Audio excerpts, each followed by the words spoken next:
সাবেক প্রধানমন্ত্রী ও আওয়ামী লীগ প্রধান শেখ হাসিনার মানবতাবিরোধী অপরাধের মামলায় মৃত্যুদণ্ডের রায় যেন বাংলাদেশের রাজনীতিতে নতুন আলোচনা তৈরি করেছে। রায় ঘোষণার পর থেকেই ক্ষমতার সমীকরণ, আন্তর্জাতিক চাপ, ভবিষ্যৎ রাজনীতি সবকিছু নিয়েই শুরু হয়েছে তীব্র আলোচনার ঝড়।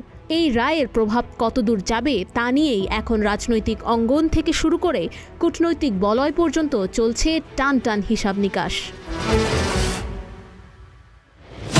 কেউ বলছেন শেখ হাসিনার মৃত্যুদণ্ডের রায় বাংলাদেশের রাজনীতিতে বড় ধরনের প্রভাব ফেলবে, রাজনীতিতে নতুন মেরুকরণ তৈরি হবে। আবার কেউ কেউ বলছেন বাংলাদেশের রাজনীতির পাশাপাশি আন্তর্জাতিক ক্ষেত্রে নানা বিবেচনায় প্রভাব ফেলতে পারে এই রায়।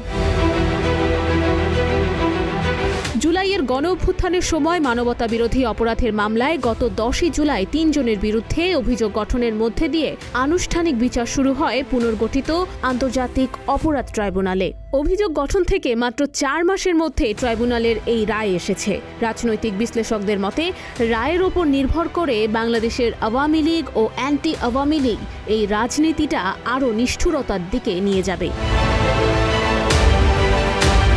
শুধু তাই নয়, এই রায়ের ফলে দল হিসেবে কার্যক্রম নিষিদ্ধ থাকা আওয়ামী লীগের রাজনৈতিক অবস্থান আগের চেয়ে এখন আরও দুর্বল হয়ে পড়বে।